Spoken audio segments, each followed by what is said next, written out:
flap, pustule, jowls, nugget, gurgle, smear, bulbous, pork. If you hear certain words on the job site, baloney, work can be uncomfortable. tender, So at least get work gear that's comfortable. Timberland Pro work shirts, pants, and boots. Head to toe, Timberland Pro. Not uncomfortable.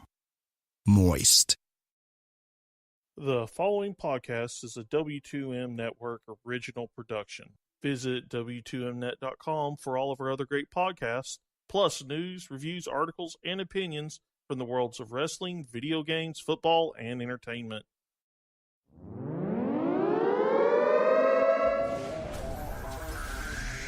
Wrestling to the Max, Monday Night Raw, review.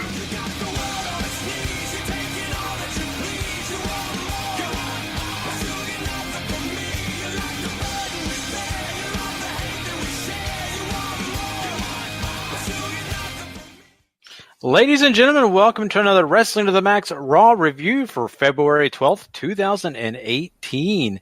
And Paul, I am ready for an interesting show to talk about because, I mean, lots of things are taking place. We're getting ready for that Elimination Chamber. And did we get, an opportunity to get further in these stories? I'm excited to say I think we are. If they didn't stall out too much here, I think we got a lot of progression tonight. So I'm excited about talking about this one, man. Lots of news dropped on this episode, too, so we'll talk about some of that here as well. Yeah, so big stuff coming your way for this episode of the Raw Review. But hey, before we get into all that, I got to let everybody know, Wrestling at the Max, of course, is brought to you by the W2Mnet.com. That's right. That's the place where you go get all your great wrestling needs and a lot more. So don't forget to go over to there, check out the site, make sure you get involved in everything that we do over there, plus a lot of other friends and people that do amazing other podcasts in the world of wrestling and all the other categories that W2Mnet.com has to bring you from that W2M network. And make sure you subscribe to the W2M network. That way you can get every single of those shows that I'm talking about here, if I could talk, and also get it's like stutter all of a sudden. That's crazy, but that's because I get so excited about the W2M network. We're always bringing new content to you. We're always getting things out there for you guys, so make sure you go check everything we have to offer out there for you guys. Plus, don't forget, give our friends over there at the 411mania.com and lastwordonprowrestling.com. They need some of the support because, trust me, they are amazing. They're awesome, and they don't really need us, but hey, they are great. They're super awesome, and we share in all the support. They give us credit. We give them a little credit. They are super awesome. So go check them out as well. We love them, and we appreciate everything they do for us. And, hopefully we give them a lot of props and showcase what they have to offer because they showcase us so much. So, but yeah, of course, once again, I am Gary Vaughn, and along with me is Paul Leeser, your host. And Paul, let's get this thing off the ground, man. Yeah, let's get this train rolling.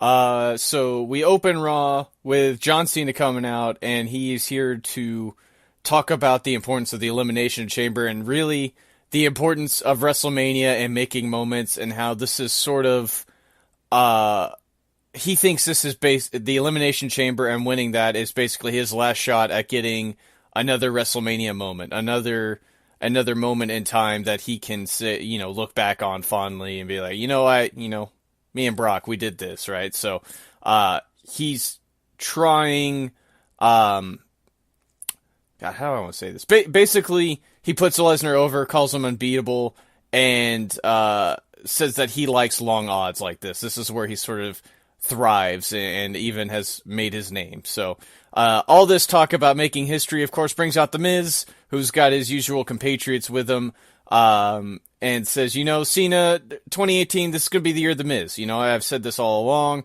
I'm going to main event WrestleMania. I'm going to beat Brock Lesnar.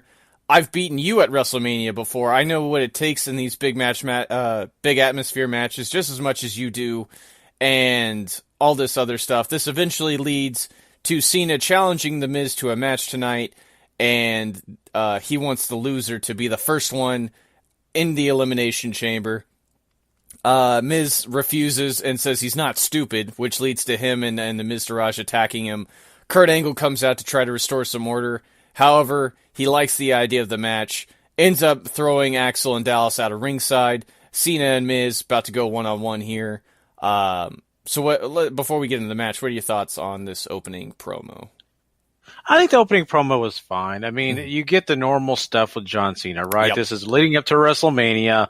You could probably go back to last year at this time. You're going to get some of the same things, right? I'm just working hard to get to WrestleMania. I've got to find my route. And it makes sense. They've got to do this. It's also a great way to kind of start the show off by, getting a lot of WrestleMania talk started. That's the way they did it. I don't have a problem with it. Bringing the Miz down, I never really have a problem with that either. I think the Miz brings so much. So, I mean, I got to give him credit for that. And I love the reference to the old WrestleMania match that those two had. That was also really cool. Really enjoyed, the fact that they're bringing that up. So to know that you're going to get a match between John Cena and the Miz, it doesn't upset me at all. And especially when it starts the show. I think the setup was really good. I don't think it was anything to blow you away, but I thought it was quality. Sometimes John Cena does go on a little long for me because it's the same old shtick, but I think the Miz kind of helps counterbalance that. I think you nailed this on the head. This is very basic John Cena promo 101, WrestleMania, big matches, this is where I do my business, blah, blah, blah. That's all well and good. I think you bring the Miz out here. People are super high on this guy. Oh, I shouldn't say people. Most people are pretty high on what he's doing right now. So I feel like this works. And of course, the Miz is just an easy foil for basically anybody to work off of. And we get to see that in this match. As the Miz and John Cena battle it out for almost 20 minutes. Cena ends up winning this after basically getting his tail handed to him by Miz, since the attack sort of kept him down and out. And I think they told a good story throughout before, you get the inevitable Cena comes back, Super AA off, that's all she wrote for The Miz. And, once again, I mean, it's really easy to sit here and say, John Cena won again, and that's fine and dandy. But I think that they put on enough of a quality match to at least play favorite to the fact that The Miz had every opportunity to win this match, right? And sure, some of that was, just Miz being Miz, but it did not go, 5 minutes and Cena wins. It's Right. nothing like that. They gave it plenty of time. John Cena had to fight hard to win this match. So it made me feel like The Miz came out of this thing looking good, looking like he really was something that, at least it mattered. And so I'm glad about that. And, John Cena is John Cena. So decent match. I think it was, for the most part, a quality way to start the show, if you ask me. And really quickly, I do want to mention this. I like how John Cena drops the dead man in his promo earlier that I didn't mention. It's kind of funny. He talks about how legends from the past, dead, I think it was dead men or something like that. It kind of made me think of Undertaker. So I wonder if he's dropping a little hintage there. Maybe so. I think the thing I like most about this match is we're sort of continuing this story that Cena is having trouble keeping up still, right? And stuff like 3-on-1 attacks didn't used to faze him. Now he's basically mortal, right? These things are getting to him. He's having trouble, I think, just sort of staying toe-to-toe with a lot of these guys. And if it wasn't for magical moments of Super Cena at certain times, he wouldn't be getting these wins, which I think is, like I said last week, is a very interesting way to present Cena, especially in a part-time role now. I think it makes a lot of sense.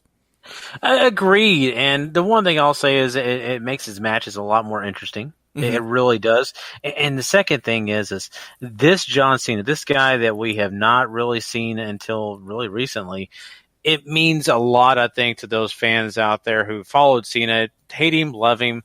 It means a lot that the guy is vulnerable now. And I think it's bringing people like myself around to saying, maybe this guy is not so bad. Maybe he really isn't so awful. And that's what's so great about this, because like you said, it's a great presentation. I mean, I'm on board with everything you said, man.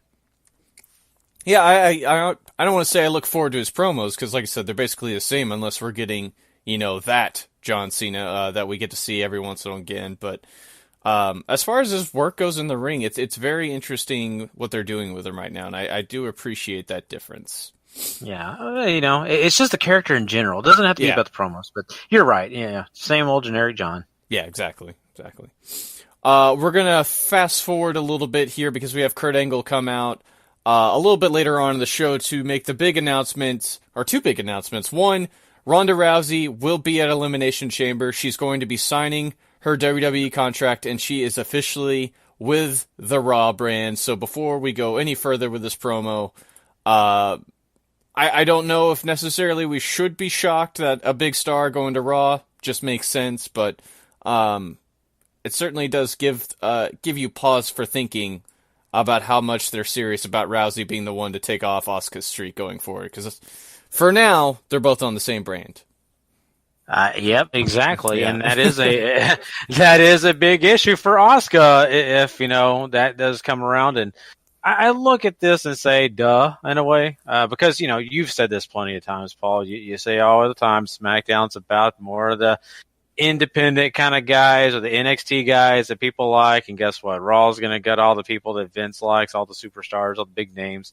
And does that make sense? Kinda, because, let's be honest, Raw is going to be the main focus on most of WWE's television. It's the flagship, for God's sake. So, but, I like the fact that they do announce this. It gets you ready for what's going to take place here coming up for that big Elimination Chamber pay-per-view overall, because that's going to be a special moment. It really will be, and I'm assuming something else is going to take place during that signing. So it's really, I think, a smart move on their part to really promote this and to get it going. But yeah, I think it's, definitely leading to what you just said. Asuka, your streak could be ending soon. Yeah, I think you nailed it, right? It's a contract signing in the WWE. Something is going to happen here. I mean, it's just easy money. Yeah. After that announcement, Kurt Angle gives us an update on Jason Jordan, officially announces that he had the neck surgery and will miss WrestleMania. He plays up the dad card again. He's having trouble keeping his emotions. He's obviously hurt because, his son's hurt. It's hard to see your children go through pain like this, and sort of gets on the fans a little bit too. Like, we all know that Jordan may not be your guys' favorite person, but, he's a human being. He's my son. Let's just be nice people here. And it's not exactly a great delivery from Kurt Angle, but we still don't have an exact timetable as far as dirt sheets and all that go of when Jason Jordan will be back, but certainly this was, serious enough for him to miss a good chunk of time going forward. Yeah, and, looking at this whole situation, I'm glad that they brought this up tonight. They almost had to in a way, right. But then again, they didn't. How many times, Paul, have we seen guys get a major injury, be gone, and they just shut their mouth? They don't say a word about it. They don't do anything. But I love now that it's transparent. Everybody on the dirt sheets, everybody out there, they all read all of it. They hear our podcast, other podcasts that talk about these things. They're in the know. They know exactly what's happening. Plus, WWE themselves reveal things all the time, whether Kathy Kelly's doing it or it's on just the website.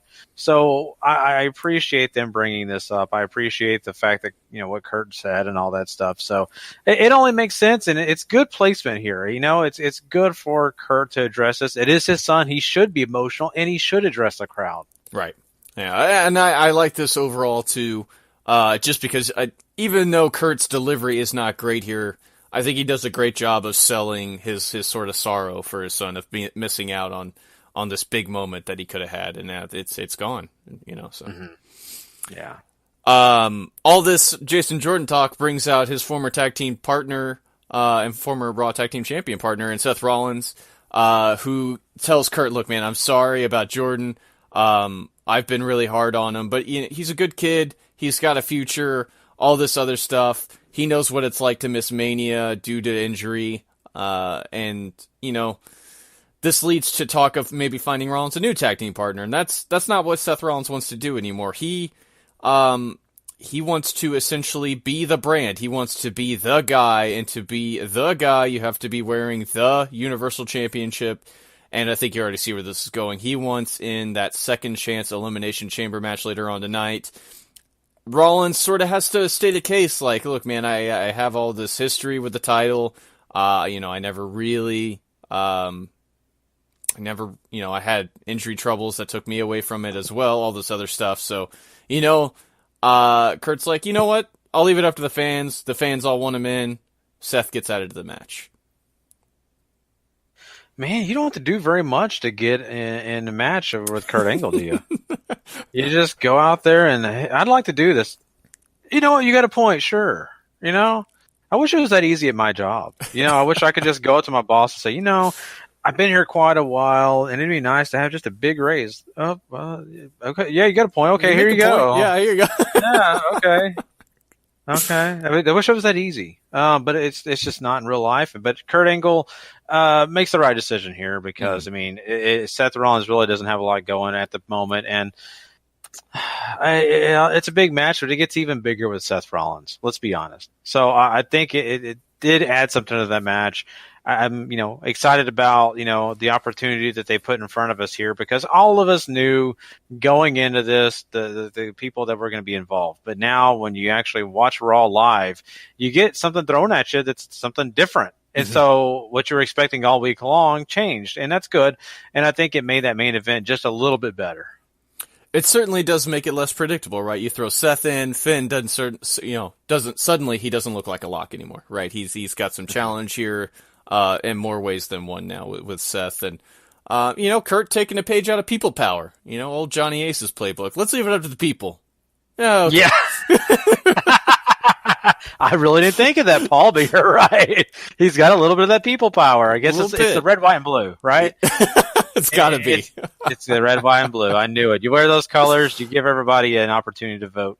But no, the one thing is I think they kind of had to do this in a way. Maybe not. Maybe this was a part of the plan all along. But, what we were hearing, that the leaked photo out there that already had Finn Balor's face on the poster. So they gave us an opportunity to really second-guess that coming into Raw. And I like that. Mm-hmm. I agree. I think that might have had something to do with it, too. Honestly, though, with Jordan out of the picture and all that story with him sort of out the window for now, you got to do something with Seth, right? This is one of your major guys on the brand. Sticking him right back in the main event picture works just fine. Yep. Fast forwarding through the evening a little bit here, we run into Seth and Roman hanging out backstage. Reigns kind of jokes a little bit about Rollins somehow always getting his way into the big matches, sort of like maybe a little WrestleMania moment that we may or may not be revisiting from 31 here with Rollins sort of interjecting himself with the Money in the Bank briefcase, all that fun stuff. Reigns says, "You know what? I'm gonna take care of you if you're in that match, just like I did at the Rumble." This brings the Bar in, who starts running Seth down. He's going to fail once again. He's a terrible tag team partner because, both Dean and Jason are now hurt, which is just a terrible stroke of bad luck, obviously, for him. But it makes for great heel fodder here. Yeah, I love it. And then we learn that Roman's going to face Sheamus later on in the evening. Yeah, I mean, this is actually really entertaining. Mm-hmm. I really like this all the way around. It ties into not just one storyline, but others, right? Yep. And it gives us a broad picture of what the future could be about. It's not one of those you just kind of blow off segments where they just kind of chat back and forth. They actually give you some, I would say, a little bit of a little meat on the bone here. So that's good. I really appreciate that. They have a little of the comedy. Overall, it was really solid just because of those things. So I like this. I really don't have any qualms about it. I don't either, right? This is sort of tying into some of the old Shield stuff. It's tying into old history. It's tying into new history, so that's all well and good. And let's go ahead and talk about Reigns and Sheamus here. 15 minutes or so, Roman Reigns gets the victory here to the shock of basically no one. Sheamus jumps off the top and basically leaps into a spear. You have some Cesaro involvement here as well. And the fans maybe showing that they don't care so much about this matchup because, they start a Rusev Day chant. And, Gary, every day is Rusev Day. Exactly. What's the big deal, folks? I mean, come on. We know this. It's Rusev Day. Every day, like Paul said, is Rusev Day. No, I mean, I think really these kind of matches I think at times, I don't want to say bore the fans, but I think it's like so predictable. You're just kind of waiting for it to happen. So that's what happens. The crowd gets, something else going so they can stay entertained. And I'm going to say this, as much as fun it is with the Rusev Day stuff, I think Reigns and Sheamus did a great job. Sure. I mean, I get it. We all knew Reigns was going to win. Not going to happen unless some other circumstances took place where you have Cesaro super involved, over the top involved. it's going to be Reigns. And looking at this whole thing, though, I think it worked out fine. I really don't have a lot of bad things to say about the match. In fact, I think Sheamus looked great in this matchup. I think Sheamus got something that he's needed for a long time, and that's the ability to look like he is one of those top guys once again. And I think he still really technically is, but he's just, in a different position now. He's a tag team guy. He's not trying to vie for that WWE Universal Championship. So I think here we go, and a great opportunity to showcase Sheamus. And Reigns, once again, I have to give him credit too, did a wonderful job in this matchup. I think they had some decent chemistry here to really put on a solid match overall. So I was happy with it. I was happy for Sheamus, and I think that they did give us something that we should at least care about. I don't think I sitting here at the house, I didn't sit there and chant Rusev Day. I actually enjoyed the match. I thought the action here was very good, right? You have lots of counters. And I agree with you. I think there is some chemistry here just because, they both have that same mold, right? They're both big brawlers. They both have a huge amount of WWE backing behind them. I think it's pretty easy to probably put these guys together in a match.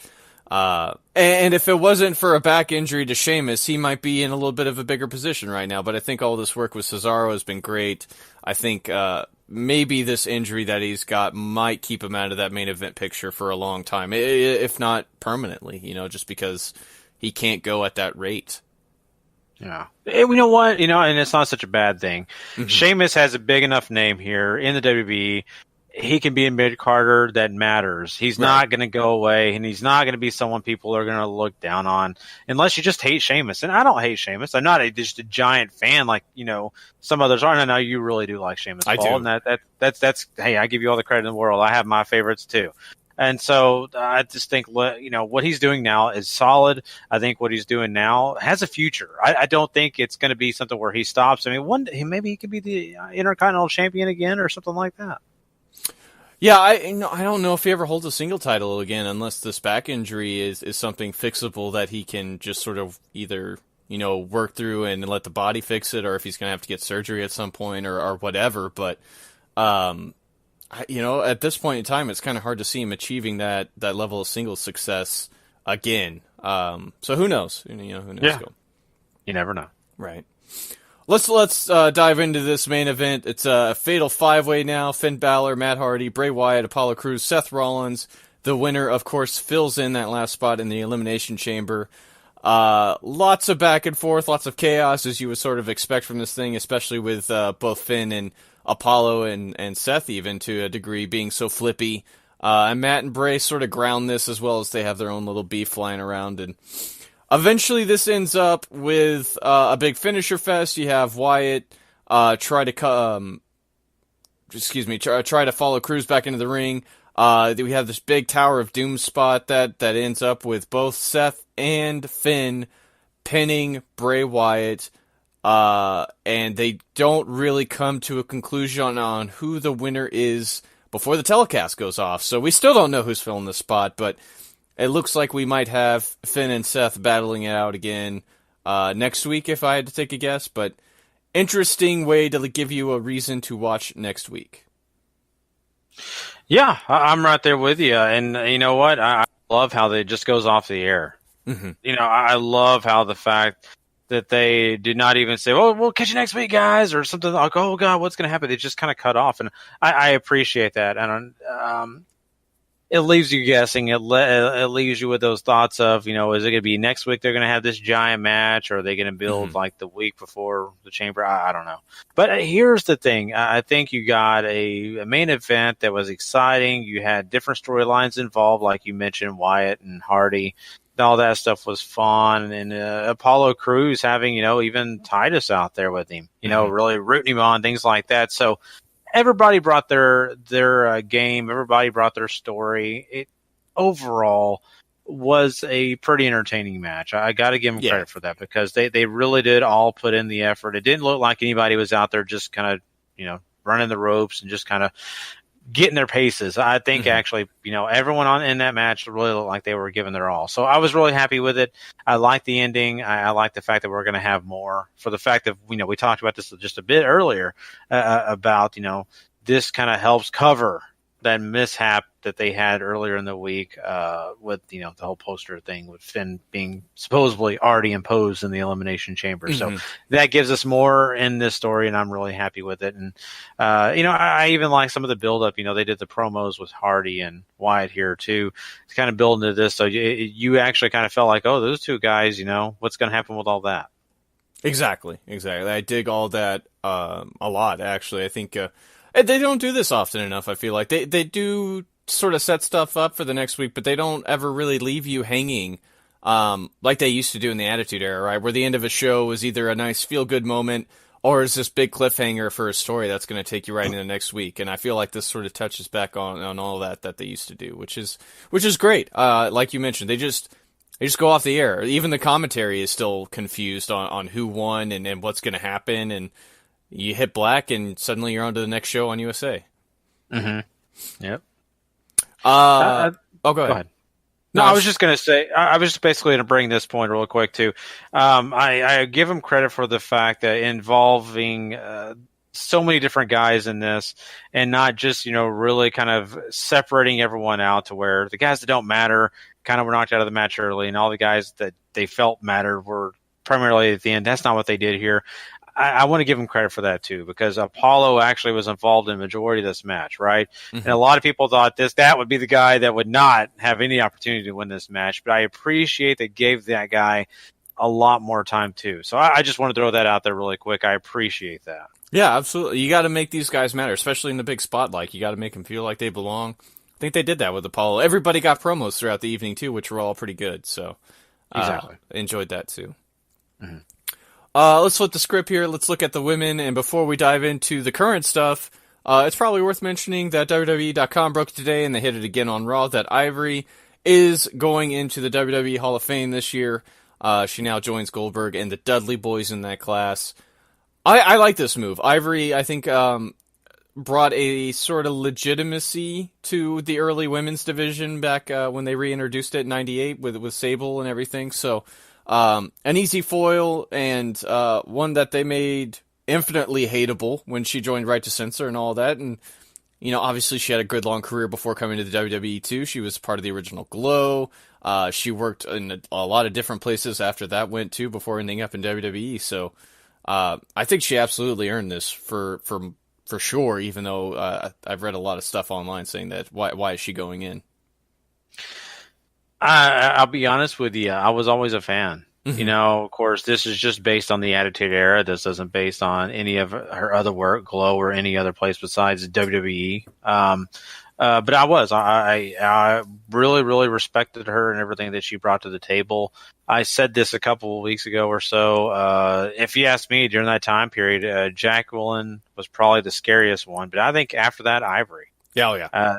I mean, they're one of the toughest people when it came to the women's division. And I thought a lot of her work. I think a lot of it.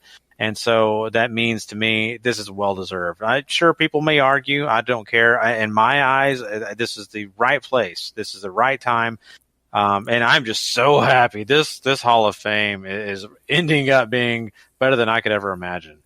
Yeah, so far it's a very quality class, right? Goldberg, huge star from the 90s, obviously made his mark again for the WWE and in this century, as well as the earlier run in the mid 2000s, I guess is probably the correct time for 2004, 2005. The Dudley Boys, obviously one of the most decorated tag teams since the Territory days. Great wrestlers in their own right too. Made a lot of history. And Ivory, like I said, early trailblazer for the WWE Women's Division when they brought it back. And I absolutely agree. One of the toughest broads for sure in the early days of that division. And just a great heel, I think, for her entire run as well. Yeah, just think about this: WCW, ECW, and Glow all going into the Hall of Fame. People from those, those promotions, and of course part of WB too. But I love the fact that they are bringing in people that had some celebrity before they even walked in the door of WB. That's really cool. Yeah, I couldn't agree with you more. So first up for the women on this episode of Raw, you have Bayley going one-on-one with Sasha Banks as sort of a loser's grudge match since Asuka has beaten them both recently. And you get some of that magic you expect from these two, right? It's nowhere in the 4-star territory, but I don't think 3.5 probably too far from the mark here as these girls go at it 12 minutes, pretty fast and furious. Bayley ends up hitting Bayley to belly off the ropes to get the victory. And there's just a lot of fire in this match. I think it kept the crowd interested. It automatically gave you shivers of, man, these girls, they could do so much more together. You know it. And the one thing that I'll say is they really put on something here that really just touched on what they can do. And I think that, Paul, you just said it, but I think, from everything that we've been talking about on this show and, of course, on Wrestling to the Max or normal episodes, we've given them so much praise for their NXT matches that they've had. We've given them praise for what they can do already. We kind of see little snippets of that, but now it's so exciting to think that we're going to get a big matchup with them down the line here. It's going to be so much fun. And, once again, I think both of them have really kind of struggled. They've both really kind of had some hard knocks here when it comes to just the main roster in general. They have not been the highlights like they were supposed to be coming out of NXT, but I still have hope. And seeing a matchup like this still gives me that hope. I don't know about you, Paul, but I feel like you're right. This is just the tip of the iceberg.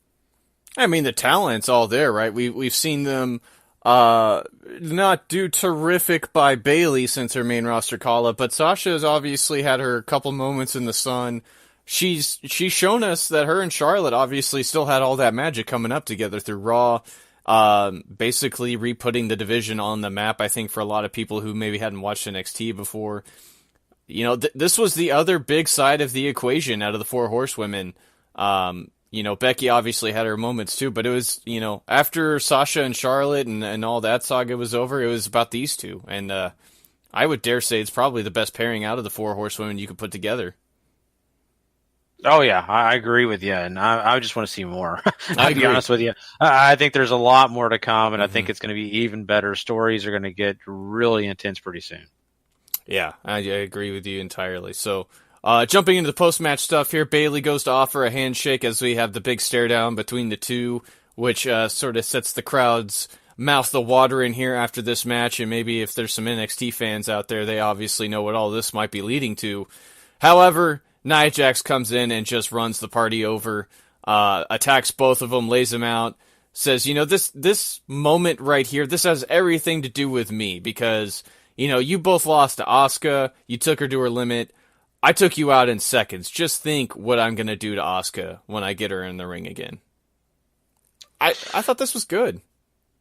I agree. Yeah. And her words made complete sense, didn't they, Paul?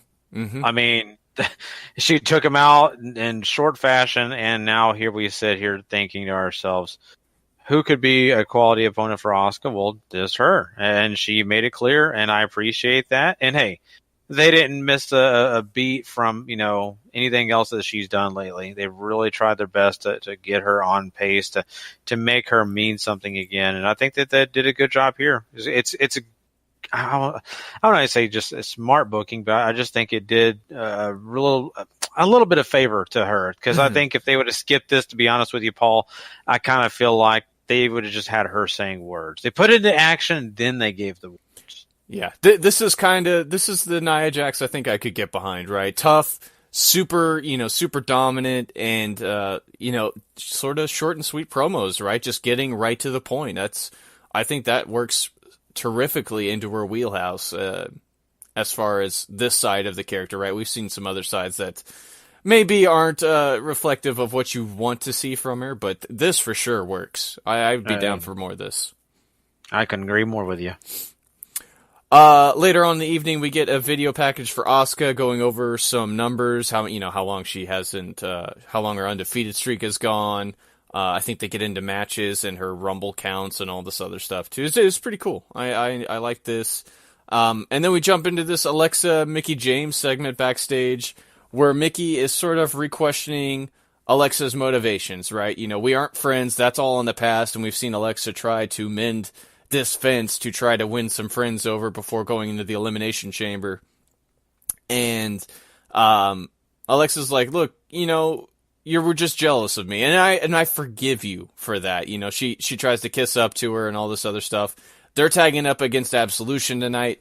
And Mickey's like, you know what? We can tag up tonight. That's fine. I have no problem with it. But when it comes to the Chamber and the championship, I'm winning that. That's all Mickie James. So, getting into the match, it's short and sweet. You have Absolution go over here in about 4 minutes or so, where they basically just out-team Alexa and Mickie as they should. And in the post-match, Absolution goes to attack Mickie, but here comes Alexa Bliss to make the save and sort of keep you back on your feet, right? What exactly is going on here? Is Mickie going to turn again? You know, what exactly is going on here? And I kind of like this. You know, Alexa trying to win over as many people as possible is just, I think it's a great story for her. No, I'm right there with you. And I look at this and think to myself, wow, I mean, they actually did something really intelligent here that I really never would have put into place. But now I'm totally down with what they're doing and how they're going with this whole process with Alexa trying to become friends with someone she was really hateful to, really rude to. And I think it makes sense. I'm glad they put this match up here. It showcases not only Absolution, who needs some TV time, they really do, you know, and they've done a few things here and there, but really, you know, it's been kind of, I'm not going to say a struggle, but it's been a little bit different of I guess a presence, I would say, on Raw for Absolution with Paige not being able to get in the ring. It's just been a little bit different. They put them on, but it's not been just really long periods of time. But so I appreciate this match and the fact that they made it matter. And, you know, I think everybody involved got a little something out of this match. I really, really do. And Absolution winning and getting things done here and kind of leading us to see, you know, hey, get it, Mickie James? They are going to beat everybody if you allow them to. So I like that. I like that this is going to put Alexa and Mickie James probably a little bit closer to understanding each other. Mm-hmm. Yeah, it keeps you guessing, and that's what I think I like about this the most. Mm-hmm. So no cruiserweights once again on this show, which I think is still interesting to note, right? They really want you to tune in 205 Live, and you should, honestly, if you haven't been. The last 2 weeks have been terrific since the start of the tournament. Obviously, we talked last week on W2M about Triple H taking over the show, and you could see just the marked difference in how it's presented and everything. It's really, really working. I hope it gains steam, too. So, yeah, I don't know if you want to talk about that anymore or not, but... No, you're exactly right, though, and it's very interesting that they're not still putting them on Raw on a week-to-week basis, Mm-hmm. right?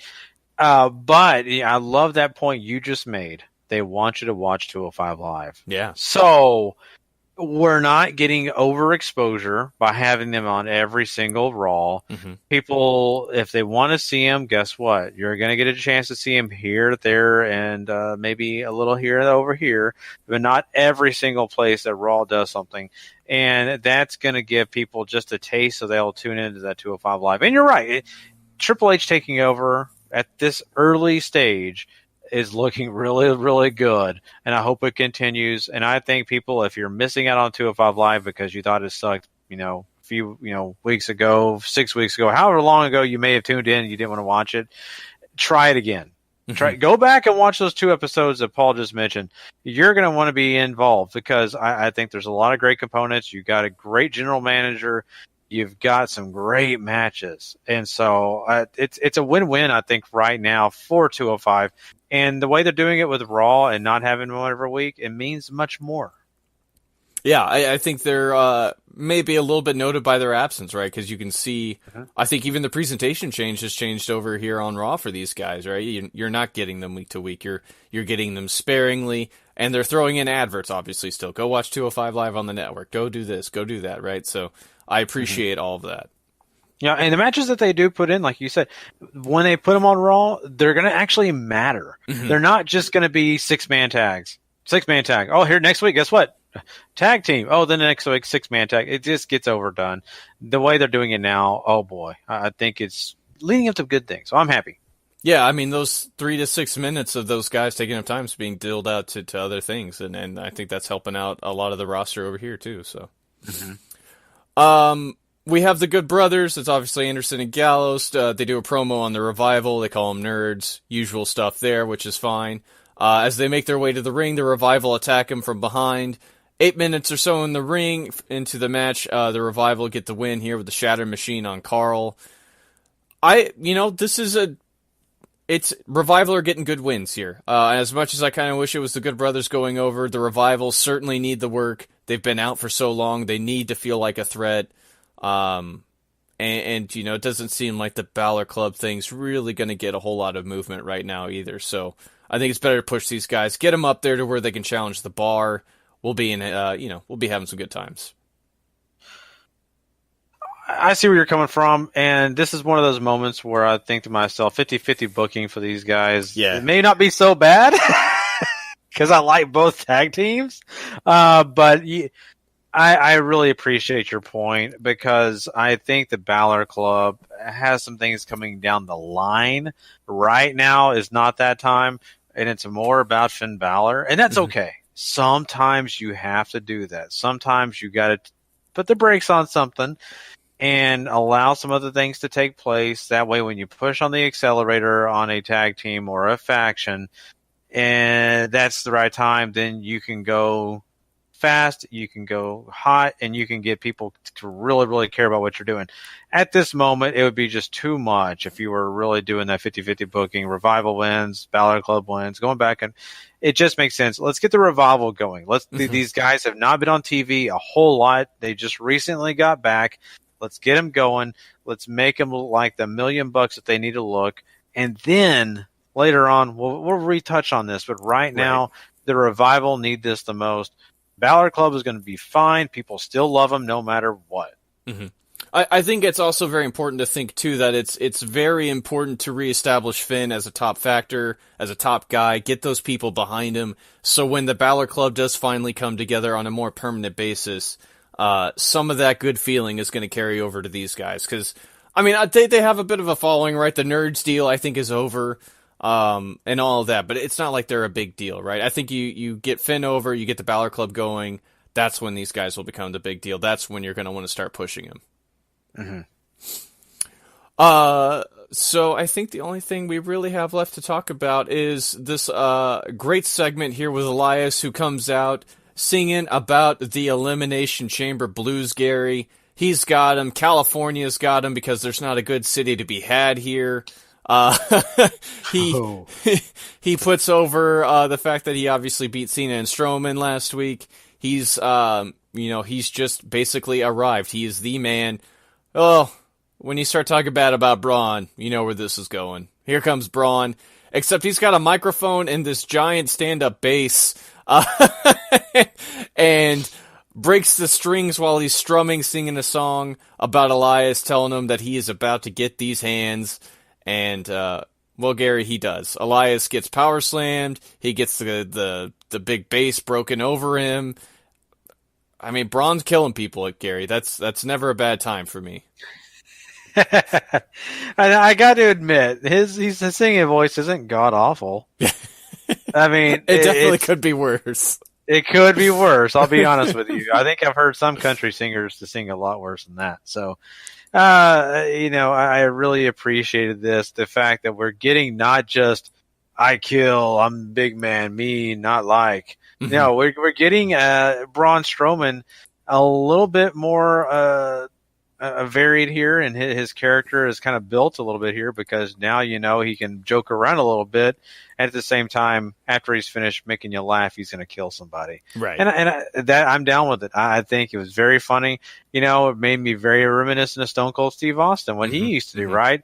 Sure, he was a mean SOB, but every once in a while he would do something a little bit goofy and then go back and stun you 100 times. So that's fine. I think Braun Strowman doing this is not dumb. I think it actually kind of adds to him, and I appreciate it. We know that this guy is a killer, and they just get a chance to give that crowd what they want, to see someone get killed.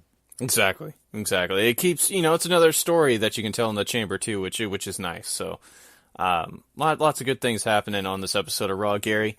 And with that, that's everything. We just got to rate it. What you gonna give it?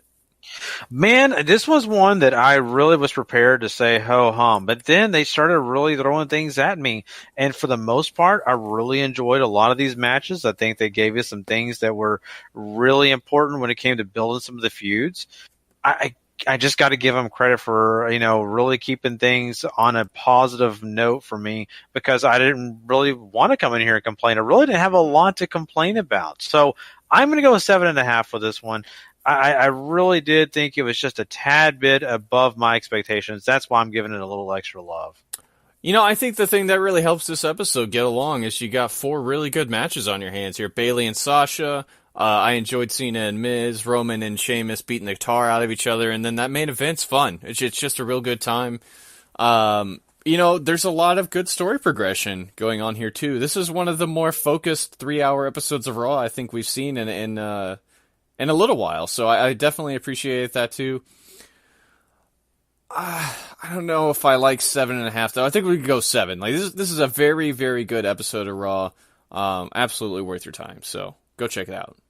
Yeah, for sure. And make sure you also don't forget to go check out all of our great reviews that we have, guys, because we just covered this episode of Raw, but we are going to have an awesome opportunity this week to cover some other big review shows for you. We're going to be doing SmackDown Live. We'll be doing 205 Live. Well, not me and Paul, but guess who? Harry Broadhurst and Brando Bisco and, of course, Liz, whoever variation, whatever they're doing. I'm not exactly sure. I know Liz has had a lot of things going on, but whatever you get, it's going to be quality, because all 3 of them have great opinions. They're doing such a wonderful job with those shows. We love them so much for doing those shows. And so go check them out. Paul and I will be back Friday morning for NXT. You'll miss that. And, of course, our regular episodes of Wrestling to the Max will be coming at you this week. Episode 286 will be at you this week, part 1 and part 2, so don't miss those as well. Also, once again, W2Mnet.com, we have everything you can have to offer when it comes to the world of wrestling and a lot more other subjects. So please go check out W2Mnet.com. Also, don't forget to go give us a little bit of a rating and reviewing for us over there at the W2M Network. We appreciate all of you that have done that. Also, Wrestling to the Max. Go just rate and review on both of those. Also, don't forget to hit the subscribe button. Whichever one you choose, you'll get some great quality content, and we, of course, want to provide that to you weekly. So that's just going to help us to make sure that we know what you guys like, make sure we get some feedback, and also make it easier on you to find us. And once again, we love 411mania.com and LastRoundProWrestling.com. They are great supporters of ours, and we want to make sure we support them. So please go check out those great sites, great articles when it comes to wrestling. Trust me, guys, you want to go check out those stuff. So, well, I am Gary Vaughn, and he is Paul Leeser, and we will catch you guys down the road. Have a good one, guys. The previous podcast is a W2Mnet.com original podcast. For more great content like this, go to W2Mnet.com for the worlds of wrestling, video games, entertainment, and sports. The best thing about the new $1 sausage and cheese muffin at Tim Hortons is the savory sausage. Ooh, and the cheese. Oh, and the toasty English muffin. Those are the 3 best things about it. Oh, and that it's prepared to order. You order one and they prepare it for you. That's the single best thing about it. And that it's $1. Grab a savory sausage and cheese English muffin breakfast sandwich at Tim Hortons right now for just $1. Great quality at a great value. It's all good at Tim Hortons. $1 sausage and cheese English muffin sandwich. No substitutions. Limited time only. Participation varies.